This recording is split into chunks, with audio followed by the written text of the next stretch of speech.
մշակութային արժեքների պահպանության ծրագրով,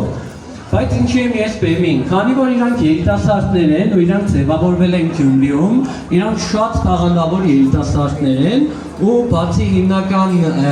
ազգային երաժշտությունից իրանք նաև ունին պատրաստած անագնկալ երաժշտություններ, այդ պատճառով ես բեմին եմ։ Շնորհակալ եմ բոլոր կազմակերպիչներին, Ջրաներկի փառատոնին ու Գյումրիի մշակույթի բաժնին, որ ընձեռնեց հնարավորությունը։ Ու շնորհակալ եմ ձեզ, որ հիմա դժալու ենք միասին, պատրաստ ենք, չէ՞, մի հատ բարձր ծափերով հասկանանք, որ այս երեխեքին քաջալերեք մի հատ, իրանք արժանի են ու հետագա քայլերին էլ են արժանի, որ տեսնենք մեծ բեմերում։ Պատրաստ եք, բարձր։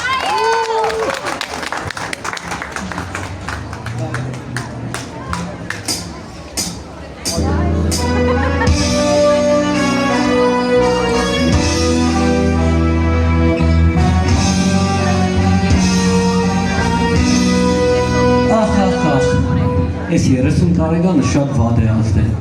Դու ամեն օր կուտեսներ մերը, բայց էլ միջև մերը։ Տեզի համար ծովի գործերը, դու դիքսես ասկնա։ Դնցի լրջապունի չանեշկը, ծոմեկ է չէ հացարը պլան, բայց լրջոպուի միակ մեզ կարան եմ ասուրը։